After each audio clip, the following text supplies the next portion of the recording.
Hi friends, welcome back to my channel. तो मुझे आपसे कुछ बहुत सारी चीज़ें जो है ना आज डिस्कस करनी थी, जो मेरे माइंड में चल रही थी। तो मुझे लगा आपसे बेहतर और कौन हो सकता है जिसके साथ मैं ये सारी बातें शेयर कर सकती हूँ। चलिए, तो मैं बात करूँगी चालू के बारे में। जो बहुत सारे थॉट मेरे मन में आ रहे थे, तो क्यों ना वो आपके साथ शेयर किया जाए। लेकिन उससे पहले मैं कुछ और कहना चाहूँगी। Hi friends, welcome back to my channel. Channel में न्यू है तो चैनल को सब्सक्राइब कर लें और साथ ही साथ बेल आइकन प्रेस कर दें, जिससे कि हमारे आने वाली वीडियो की नोटिफिकेशंस आपको पहले ही मिल जाए। तो फ्रेंड्स, मैं ये रात को रिकॉर्ड कर रही हूँ, लेकिन ये अपलोड सुबह में होगा, यानी कि कल होगा। तो आपने देखा होगा कि कल जो है एक वीडियो मैंने अपलोड की थी, किसी एक फेलो क्रिएटर हैं उनके रिप्लाई देने के लिए। मतलब ये था कि उन्होंने कुछ मेरे बारे में कुछ मिसअंडरस्टैंड किया था और कुछ गलत चीज़ें वहाँ पर बोल दी थी। लेकिन उसके बाद उन्होंने मुझे इंस्टा पे भी कांटेक्ट किया एंड देन उन्होंने फिर मुझे वहाँ पर सॉरी भी बोला, अपोलोजाइज किया उन्होंने। और उन्होंने वीडियो में भी मुझे वहाँ पर सॉरी बोला, क्योंकि उन्होंने मिसअंडरस्टैंड किया नाम में। मुझे यही तो लग रहा था, भाई मैं तो गलत लैंग्वेज यूज़ करती ही नहीं हूँ, तो वो ऐसे कैसे उसको बोल सकते हैं। उन्होंने वहाँ से ना केवल वो कमेंट रिमूव कर दिया है जिसको वो लाइक हार्ट दिया था, इवन उन्होंने मुझे ये भी बोला कि मुझे तो लगा था कि ये दोनों एक ही चैनल है, और मुझे ये था कि आप सितारा पे देती हैं, क्योंकि मुझे नहीं पता था कि कोई चैनल आपका एग्जिस्ट करता है। चलो भाई, उन्होंने कहा, और एक अच्छे पर्सन होने के नाते मैं उस बात को अग्री कर रही हूँ मन मार कर। अब आप ये कहोगे कि मन मार कर क्यों अग्री कर रहे हो, तो दो तीन बातें थी। देखिए, एक तो इसलिए मन मारकर अग्री कर रही हूँ क्योंकि सेम डिस्क्रिप्शन आप अगर उठाकर देखोगे ना, किसी का भी वो सेम डिस्क्रिप्शन नहीं होगा। थोड़ा बहुत ऊपर नीचे चेंज होगा। लेकिन वो जो कीवर्ड्स है, क्योंकि वो कीवर्ड्स मैं यूज़ करती थी, और मैं अब से नहीं, सबा की जब शादी हो रही थी, यस, मैं आज उसको चालू नहीं कह रही हूँ, सबा ही कह रही हूँ। तो जब उसकी शादी हो रही थी, उस दौरान मैंने कुछ वीडियोस बनाए हुए थे उनके। तो मैं वो वीडियोस में कीवर्ड्स यूज़ करती थी, क्योंकि मैंने जिस तरह की कुछ और वीडियोस भी अपलोड की थी जो मैंने अब चैनल से हटा दी हैं, तो मैं वो सारे कीवर्ड्स यूज़ करती थी। मैंने कहा ना, मैं पिछले 3 साल से यूट्यूब पर वर्क कर रही हूँ, तो वो की डिस्क्रिप्शन जो है वो मेरे कीवर्ड्स हैं जो मैंने अपनी वीडियोस में यूज़ किए हुए हैं, उन्हीं के कीवर्ड में यूज़ करती हूँ। वो सारे के सारे कॉपी हो गए हैं। अगर आप मुझे नहीं जानते हो, मैं यहाँ मैटर को आज ख़त्म कर रही हूँ, और इसके बाद मैं कोई और वीडियो नहीं बनाऊँगी, कोई और रिप्लाई नहीं करूँगी। लेकिन आपको एटलीस्ट अपनी गलती, जैसे आप बड़प्पन दिखाकर ये बोल रहे थे कि अगर मैं आगे कभी भी आपकी कॉपी करूँगी तो मैं डेफिनेटली इस बात को बोलूँगी, या मैं किसी और फॉलो पॉडकास्टर का मैं कॉपी करती हूँ तो मैं उनको क्रेडिट दे देती हूँ। देखो, क्रेडिट देने से कुछ नहीं होता ये है कि एटलीस्ट क्या है ना, कि हम मेहनत करते हैं, हम अपने माइंड से या मेहनत से या रिसर्च से या जैसे भी है, हम लोग मेहनत करते हैं, और उन्हीं के 2-3 आपने सुन के अपनी एक वीडियो तैयार कर दी, तो थोड़ा कहीं ना कहीं वो ना हर्ट होता है, यार हमने मेहनत की है और इन्होंने उसी बात को ऐसे बोल दिया है। हाँ, अगर आप व्लॉग पे सेम चीज़ें होती है और उन्हीं पे आप रिएक्शन देते हो, तो समझ में आता है कि सेम आपने पॉडकास्ट सुना है और उसी पे आपने रिएक्शन दिया है, वो बात एक अलग हो गई। लेकिन ऑफ द टॉपिक और ऑफ द व्लॉग जाकर अगर कोई चीज़ हो रही है और कोई एक सिंगल पर्सन कर रहा है अपनी मेहनत से रिसर्च करके, तो वो एक बात अलग हो जाती है। तो उसमें कहीं ना कहीं ना दिल छोटा हो जाता है, यार हमने मेहनत की और इन्होंने पका पकाया ले लिया। मुझे उससे भी कोई प्रॉब्लम नहीं थी, सीरियसली बोल रही हूँ, मुझे उससे भी कोई प्रॉब्लम नहीं थी, अनटिल इन्होंने जब तक ये बात नहीं कही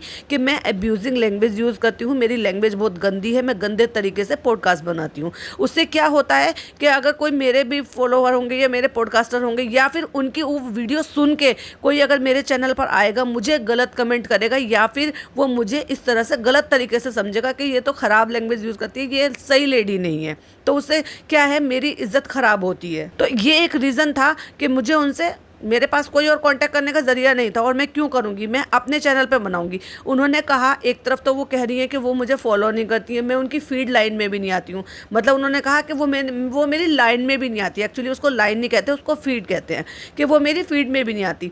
अगर मैं उनकी फीड में नहीं आती हूँ, तो आज जब मैंने उनको रिप्लाई करके वीडियो बनाई तो सडनली प्रकट हो गई मैं उनकी फीड में। रियली, चलो मान लिया किसी ने बोल दिया ये मुझे फॉलो करती हैं, ये मुझे देखती है, तो इसलिए शायद उनको वो बहुत जल्दी वीडियो मिल गई, मुझे उससे भी कोई प्रॉब्लम नहीं है।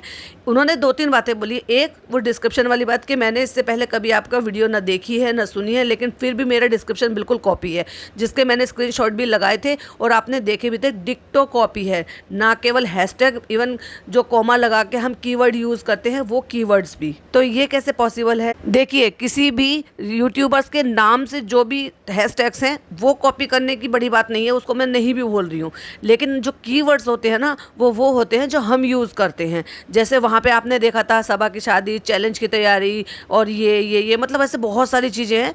तो वो मैंने अपने में यूज़ करती थी क्योंकि मैं वीडियोस डालती थी, तो मैंने वो पहले से वो मेरी अपनी बनाई हुई वीडियोस के जो मैं अपलोड करती थी उनके कीवर्ड्स थे। सेम डिक्टो मैडम ने वो कॉपी किया हुआ है। बस मुझे एक चीज़ का जवाब अगर वो दे देते तो ज़्यादा बेहतर होता। हालांकि उन्होंने मुझे इंस्टा पे कांटेक्ट किया है और वहाँ पर भी उन्होंने सॉरी बोला है, ये कहा है कि अगर आपको हर्ट हुआ है तो उसके लिए दिल से सॉरी, लेकिन मेरा कोई नहीं पता था कि ये दो हैं। उन्होंने सॉरी बोला, बड़प्पन दिखाया। अब मेरी बड़प्पन दिखाने की बारी है कि मैं इस बात को आज यही ख़त्म कर रही हूँ, लेकिन कुछ बातें मेरे मन में रह गई थी तो मुझे वो आपके साथ शेयर करना ज़रूरी था और ये इन्फॉर्मेशन शेयर करना भी बहुत ज़्यादा ज़रूरी था कि ये बात यहाँ आज मैं ख़त्म कर रही हूँ। उन्होंने मेरे को आके बोला कि उनको मिसअंडरस्टैंड हुई थी नाम में और उन्होंने वो क्लियर कर दिया। इवन मैंने ये भी देखा जब उन्होंने कहा कि मुझसे ही कहा था इंस्टा पे कि मैंने वीडियो लाइव कर दिया और वहाँ पे मुझसे आपका नाम सही से नहीं बोला जा रहा था, तो ना तो उनसे नाम सही से बोला जा रहा था। तो चलो मैं इस बात को भी अंडरस्टैंड करती हूँ कि वो कहती है कि मुझे नाम में इशू रहता है, मुझे सही से प्रॉब्लम होती है बोलने में, इट्स ओके। लेकिन डिस्क्रिप्शन वाली बात को कह रही है कि छोटी बात, वो छोटी बात नहीं है मैडम, वो मेरा खुद का बनाया हुआ डिस्क्रिप्शन है। जिन चीज़ों को कीवर्ड्स को मैं यूज़ करती थी, जिनके टाइटल डाल डाल के मैंने वीडियोस बनाई थी, तो वो मेरा डिस्क्रिप्शन था। आप उसको एक्सेप्ट कर लेते कि हाँ ठीक है, मैंने डिस्क्रिप्शन जो है वो पूरा कॉपी पेस्ट कर लिया है और इससे मुझे व्यूज़ आ रहे हैं, इट्स ओके। मैं तुम्हें नहीं कहूँगी कि आप उसको रिमूव करो। और आपने क्या बोला था कि मैंने एक सिंगल नेम भी यूज़ नहीं करा। आप अगर किसी का एज इट इज़ कॉपी कर रहे हो तो आप इतनी बेवकूफ़ी तो नहीं करोगे कि आप मेरे हैशटैग में मेरे नाम भी रहने दोगे। सबसे पहले आप क्या करोगे, डिस्क्रिप्शन में मेरे नाम ही हटाओगे। दूसरी उन्होंने बात की, उनको लगा कि मैं बहुत ज़्यादा बुजुर्ग हूँ। तो भाई मैं इतनी भी बुजुर्ग नहीं हूँ, हाँ, लेकिन मैं इतना ज़रूर बता देती हूँ कि मेरी और मैडम की एज बिल्कुल सेम है, तो अब आप अंदाज़ा लगा सकते हो। और ये अपनी एज बताती हैं 28 की, तो डेफिनेटली फिर तो मुझसे छोटी हुई ना, इसीलिए मैंने उनको बोला भी था कि मैं उनसे बड़ी हूँ। और भाई इतना भी मुझे बुढ़ापे की तरफ मत लेके चले जाओ, मैं इतनी भी बुजुर्ग नहीं हूँ। एनीवे ये मजाक था, लेकिन ये मेरा लास्ट है। इसके बाद मैं कभी कोई भी वीडियो नहीं बनाऊंगी अंटिल उनकी तरफ से कोई ऐसी बातें सामने नहीं आई या कोई भी ऐसी चीजें नहीं आए। चलिए तो अपने मेन टॉपिक पर आते हैं। बहुत देर बोल लिए हम। तो 2-3 थॉट थे जो मेरे दिमाग में आ रहे थे। एक तो आज ही मैडम का बर्थडे है, तो क्या ये मैडम का जो बर्थडे है वो सेलिब्रेट होगा होस्ट वहाँ पे जो रेस्टोरेंट खुला है होटल में, यानी कि जो चालू का होटल खुला है, रेस्टोरेंट खुला है, क्या वहाँ सेलिब्रेट होगा? नहीं। क्या ये कहीं और सेलिब्रेट होगा? नहीं।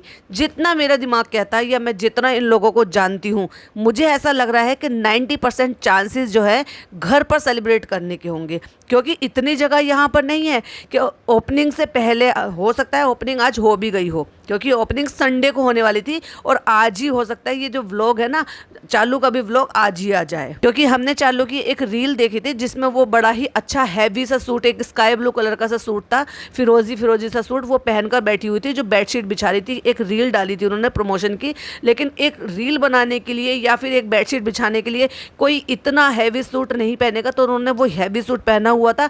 डेफिनेटली तो वो इसीलिए पहना होगा क्योंकि वहाँ पर उनको जाना था ओपनिंग में। तो हो सकता है ओपनिंग जो है संडे को फिनिश हो चुकी हो, क्योंकि मोस्टली लोगों की छुट्टी होती है संडे को। तो आज हो सकता है कि आज चालू का भी व्लॉग आ जाए, जनाब का भी व्लॉग आ जाए और मैडम का भी व्लॉग आ जाए। तो मेरा कहने का मतलब ये है कि ये अगर यहाँ पे पार्टी नहीं करेंगे चालू के, क्योंकि इतना इन्वायरमेंट, इतनी जगह है ही नहीं, जितने लोग मंडली जो है इनके साथ चलती है, पूरा का पूरा कारवा चलता है। क्यों कारवा चलता है? देखो भाई, एक तो इन लॉज आए हुए हैं इनके, तो 4 लोग तो यही बढ़ गए। अगर ये सिर्फ सास ससुर को ले जाते हैं और रुखसाना को छोड़ जाते हैं या फिर उन 2 लड़कों को छोड़ जाते हैं, तो वो भी बहुत बहुत बहुत गलत हो जाएगा भाई।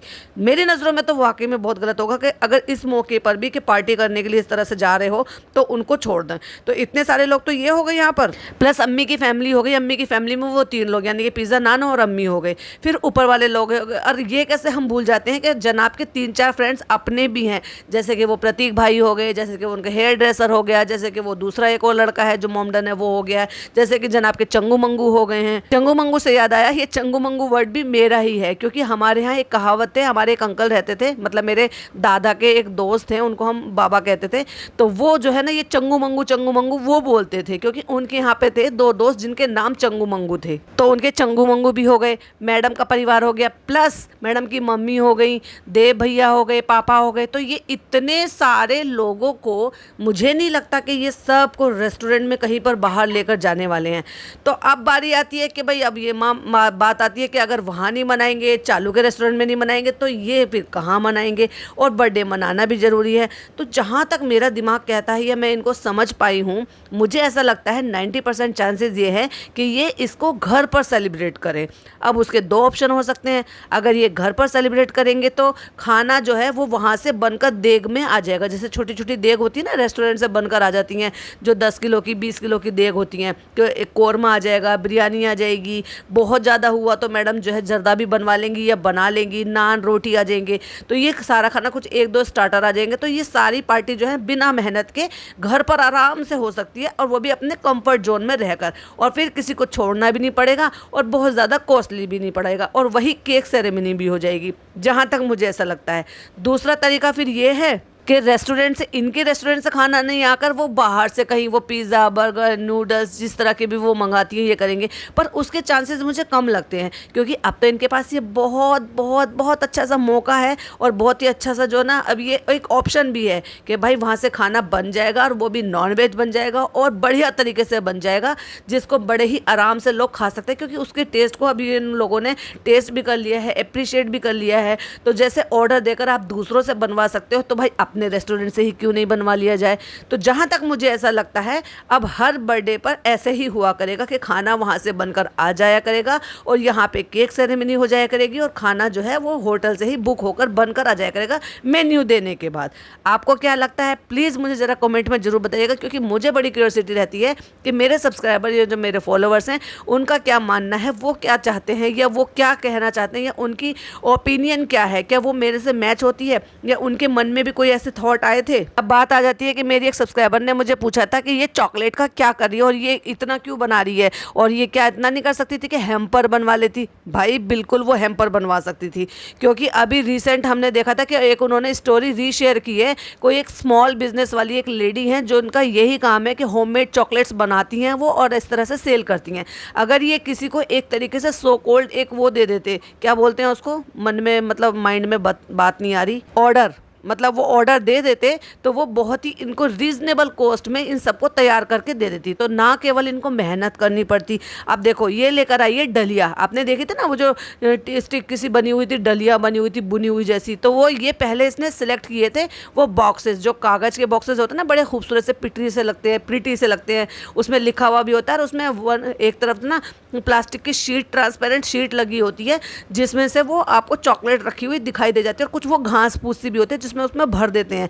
तो मैंने भी ऐसे मैं बनाती रहती हूँ, क्योंकि मेरी आदत है, तो मैं इसी तरह से चॉकलेट बनाती हूँ, और वो सारी पैकिंग मंगा कर रखती हूँ मैं। और जब मेरे भतीजा भतीजी भांजे है ना, तो जब मैं इकट्ठी बहुत सारी बनाती हूँ तो मैं उनके लिए, सबके लिए इस तरह से पैकेट बना देती हूँ और उनको दे देती हूँ। बड़े ही खूबसूरत से पैकेट लगते हैं। देखो मेरे को कहीं मिल जाएगा ना, डेफिनेटली मैं आपके साथ फोटो शेयर करूँगी, क्योंकि अभी भी वो पड़े हुए हैं कहीं पर। इस तरह की पैकिंग भी आती है इनमें। तो अगर इन्होंने उस तरह की पैकिंग नहीं ला के, क्योंकि वो इनको हो सकता है बनाना पड़ता या कॉस्टली पड़ता, तो इन्होंने एकदम ईजी काम चूज़ करा है कि उस टोकरी में या तो हो सकता है कि कोई एक एक चीज़ें, दो चीज़ें और भर दें, यानी कि कुछ चॉकलेट भर दें, कुछ नट्स भर दें, कुछ ड्राई फ्रूट्स डाल दें, या कुछ ऐसी खजूर वगैरह डाल दें, या फिर कोई ऐसी चीज़ डाल दें कि मतलब उससे वो थोड़ी सी चीज़ें और बढ़ जाएं। जैसे वो पोटलीज बनती है ना हमारे यहाँ, जब निकाह के लिए वो बड़ी पूरी बनाई जाती है, तो वो जो बांटी जाती है निकाह के होने के बाद, कुछ लाइक इस तरह से इन्होंने सोचा है। क्योंकि इतनी बड़ी जो टोकरी है, डेफिनेटली उसमें इतनी सारी चॉकलेट तो ये नहीं भरने वाली हैं। हाँ, लेकिन चॉकलेट के साथ साथ ये कुछ और चीज़ें रख कर देना चाहती हैं, जिससे कि फिर वो उस टोकरी में सामान रखेंगी, फिर एक इसके साइज़ की नेट काटेंगी, फिर उससे वो पोटली बनाएंगी, जहाँ तक मुझे ऐसा लग रहा था। क्योंकि और तो डेकोरेशन का कोई और आइडिया है ही नहीं टोकरी के साथ, तो यही है। ऊपर से फिर एक रिबन से नॉट बांध दी जाएगी, एंड देन वो रेडी हो जाएगी आपको देने के लिए। अच्छा भाई, तो ये इतनी मेहनत कर रही है, इतनी मेहनत कर रही है, लेकिन ये दिखाने की कोशिश कर रही है कि भाई मैंने सारी सेविंग जो है इसमें रेस्टोरेंट में लगा दी है, अब मेरे पास पैसे की कमी है। तो अकल की तो कमी नहीं आ गई है, अकल से आप यूज़ करते तो जो वो लेडी हैं जिनको जो वो स्मॉल बिजनेस करती हैं, उनको भी आपके थ्रू काम मिलता, वो भी खुश हो जाती, उनकी भी कुछ अर्निंग हो जाती, प्लस आप मेहनत से बच जाती और आपको रीजनेबल रेट में, यानी कि बाहर से जो हैम्पर बनवाते उससे कम में ही आपको बने बनाए सारे अवेलेबल हो जाते। बस आपको क्या करना था, आपको उनको ऑर्डर देना था और वहाँ पे उनको सामान प्रोवाइड करा देना था, यानी कि जो टोकरी आप लेकर आए थे वो, और बाकी का उनसे सामान वहाँ से उठा लेना था और उसको बांटवा देना था।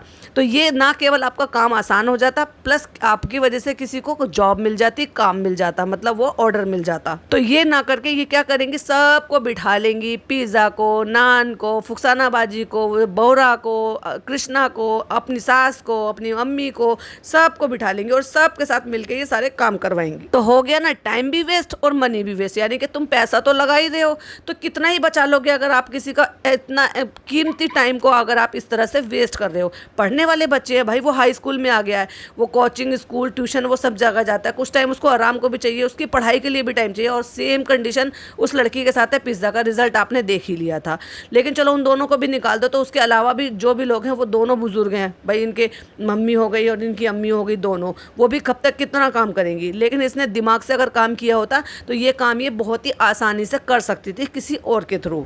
एक पॉइंट ये था। दूसरा पॉइंट ये था, क्या ये मीडिया पर्सन को बुलाएंगी यहाँ पर?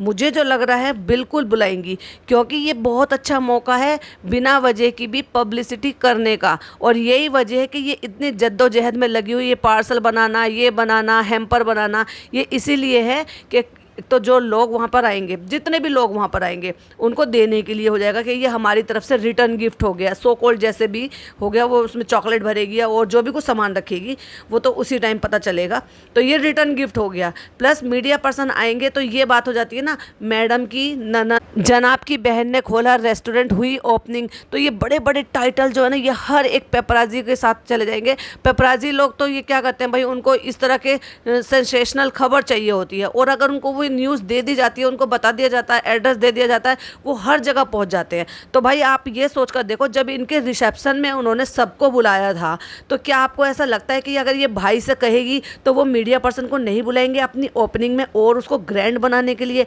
100% बुलाएंगे। तो भाई उनको भी तो कुछ देना बनता है ना, खिलाना, पिलाना, देना, रिटर्न गिफ्ट करना। तो आपको क्या लगता है कि ये मीडिया पर्सन बुलाएंगी या नहीं बुलाएंगे? मेरे हिसाब से 100% बुलाएंगी। आपके हिसाब से क्या है, प्लीज़ कमेंट में बताइएगा। भाई के दोस्त, भाई के मिलने वाले या इंडस्ट्री में जो भी होंगे, डेफिनेटली बड़े गर्व की बात है ये कहना कि भाई हमने मुंबई जैसी सिटी में, अब ये तो भाई मुंबई कहते हैं, हालांकि वो मुंबई से बिल्कुल अलग लगा हुआ है, पर हम कहने की बात तो यही है ना कि मुंबई जैसी सिटी में हमने अपने पैर ना जमाए केवल, बल्कि हमने यहाँ स्टैंड किया, घर खरीदा, गाड़ी खरीदी, अपने पैरों पर खड़े हुए, प्लस मेरी बहन ने एक रेस्टोरेंट खोला। तो ये एक बहुत बड़ी गर्व की बात है भाई एक भाई के लिए। वो अपने साथ काम करने वालों को, अपनी कलीग्स को, जिनको भी जानते हो, जिनसे यारी दोस्ती है, उनको इनवाइट ना करें, उनको ना बुलाए, तो ये तो नाइंसाफ़ी हो जाएगी। मेरे हिसाब से तो बिल्कुल करना चाहिए। और अगर भाई ने, भाभी ने भी ये नहीं किया, अपने कॉन्टैक्ट लोगों को नहीं बुलाया, तो भाई बहुत ज़्यादा गलत हो जाएगा। तो आपके हिसाब से क्या है, प्लीज़ कमेंट में बताइएगा। क्या मीडिया पर्सन और भाई भाभी के जो सेलिब्रिटी, जो भी फ़ैन है, यानी कि उनके जो फ्रेंड्स हैं इस सर्कल के, यानी कि इंडस्ट्री से जुड़े हुए लोग हैं, तो क्या वो पहुँचेंगे, क्या वो आएंगे, क्या भाई भाभी उनको बुलाएंगे? तो प्लीज़ ज़रूर बताइएगा। प्लस एक पॉइंट और है, मेरे हिसाब से तो मुझे ऐसा लगता है कि इनको करना चाहिए, मतलब इनविटेशन देना चाहिए। किसको? इनको, जो फ़नी की कज़न है, यानी कि डॉक्टर सुंबुल है, भाई उसी सिटी में रहती है, घर की धी ध्यानी में काउंट होती है, यानी कि घर की बेटियों में काउंट होती है। बुलाना तो इनको यहाँ पे इसमें भी था, नेम सेरेमनी में भी था, लेकिन नहीं बुलाया। और पता नहीं भाई इनके माँ बाप ने भी क्यों नहीं टोका कि अगर हमारे घर की लड़की अगर इसी शहर में रह रही है, भाई दूर रह रही होती, मोदाहा से बुलाना होता, जमशेदपुर से बुलाना होता तो बात अलग थी। लेकिन अगर हमारे ही घर की लड़की यहीं रह रही है, मुंबई में रह रही है, जहाँ तक मैं जानती हूँ ये 2 ही भाई हैं, मतलब पहले जो हैं 3 भाई हैं, सॉरी, जो पहले हैं वो तो इनके पापा हैं, और शायद दूसरे नंबर पे सुंबुल के पापा, और तीसरे नंबर पे शायद एक और है, सैफ़ी के पापा है शायद। अब सैफ़ी का मुझे नहीं पता कि वो चाचा का लड़का है या है, मुझे तो ऐसे ही बताया था, क्योंकि जब उन्होंने इंट्रोड्यूस कराया था तो शायद वो ये भी यही कहा था कि वो भी चाचा का ही बेटा है, यानी कि मेरे अंकल का। अब अंकल का है तो मामा का भी हो सकता है, क्योंकि उनके यहाँ पे ऐसे ही होता है मुदाह में कि वहीं की शादियाँ वहीं हो जाती हैं, मतलब बेटी भी वहीं की होती है, ससुराल भी वहीं का ही होता है। तो मे भी वो मामा के हैं या चाचा के हैं, मुझे मुझे नहीं पता, लेकिन ये पता है कि वो भी कज़न लगते हैं। पर मैं ये कह रही हूँ, घर की बेटी है, घर की बेटी में अगर भाई भाभी का कोई भी काम ऐसा हो रहा है, प्लस वहाँ पर अपने ताऊ ताई भी आए हुए हैं, बड़े पापा बड़ी मम्मी भी आए हुए हैं, और फिर भी उसके बावजूद भी उनको नहीं पूछा जा रहा है, उनको नहीं बुलाया जा रहा है, तो भाई ये तो बहुत सरासर गलत बात है। ये नहीं करना चाहिए, बिल्कुल भी नहीं करना चाहिए। और ख़ास तौर से धी बेटियों का तो पहला हक बनता है, तुम कुछ अच्छा काम करने जा रहे हो, अगर उनको बुला लोगे तो कुछ ब्लेसिंग ही मिलेगी आपको आपकी बहन की, भाई वो दुआ ही देकर जाएगी। धी बेटियों की इसी तरह से नेक जोग भी होते हैं और उनकी ब्लेसिंग भी लेनी चाहिए। एक बहन को ज़्यादा अच्छी खुशी और किसको हो सकती है अपने भाई की, अपनी भाभी की इस तरह से तरक्की देखते हुए। अब कहने को कह लो इनके रिश्ते बहुत अच्छे नहीं हैं अंदर से, लेकिन ऐसी बात नहीं है। वो जिस हिसाब से इनके मम्मी पापा के साथ अटैचमेंट दिखाई देता है, मम्मी पापा का उसके साथ, उसके बच्चे के साथ अटैचमेंट दिखाई दिया था, तो वाकई में उनके रिश्ते तो पर्सनली बहुत अच्छे हैं। अब चालू ने अपने रिश्ते कैसे कर लिए इनके साथ, वो एक अलग चीज़ें हैं। तो आपके हिसाब से वो आएगी या नहीं आएगी, मतलब ये बुलाएंगे क्या नहीं बुलाएंगे? नहीं बुलाया है उन्होंने नेम सेरेमनी में, ये तो बहुत ही गलत किया। लेकिन यहाँ ओपन सर जो ये होगा, इनका ओपनिंग होगी, उसमें उनको आना चाहिए, इनको बुलाना चाहिए कि नहीं बुलाना चाहिए, प्लीज़ मुझे कमेंट में ज़रूर बताइएगा। और जाते जाते भाई मुझे एक हंसी आ गई, और मैं एक बात कहना भूल गई थी, जबकि मुझे याद था जब मैं पॉडकास्ट बना रही थी। तो जो मैंने रात पॉडकास्ट अपलोड किया है जनाब वाला, तो जनाब वाले पॉडकास्ट में वो जो मैडम है ना, वो क्या कह रही थी अपने बेटे को, प्यारे से बेटे को मुटल्लू। ओ माय गॉड, एक माँ होके इनको शर्म नहीं आई ऐसे कहते हुए अपने बेटे को? ऐसे मुटल्ला मुटल्लू ये सब कह कह के उस बेचारे बच्चे को इतनी नज़र लगा दी है कि अब वो इतना कमज़ोर होता जा रहा है। इससे पहले भी मैंने अपने पॉडकास्ट में बोला था कि अब मुझे ही लग रहा है कि ये बच्चा पहले से कमज़ोर हो गया है। तो मेरे कई सब्सक्राइबर ने बोला था कि नहीं, आपको सही लग रहा है, ये पहले से कमज़ोर हो गया है। क्योंकि एक बढ़न पड़ती है ना बच्चों में, जब बड़े होते हैं, ग्रोथ होती है, तो डेफिनेटली दांत वाँत भी निकलते हैं, तो थोड़े बहुत जो है ना सेहत पर फ़र्क पड़ता ही है। लेकिन उसके बाद भी अगर अपने बच्चों को ऐसे कहो, भले ही आप प्यार में कह रहे हो, लेकिन मुटल्लू उटल्लू, और वो तो जबकि इतना मुटल्ला वो है भी नहीं, तो बहुत गलत बात है मैडम। कम से कम कुछ तो सेंस सीखो अपने बच्चे से बात करने की। चलिए, तो इसी के साथ एंड करती हूँ। आई होप आपको पसंद आए हो मेरे पॉइंट्स के साथ। अपनी ओपिनियन जरूर शेयर कीजिएगा। मिलती हूँ नेक्स्ट वीडियो में। टिल देन बाय बाय, अल्लाह हाफिज़, टेक केयर।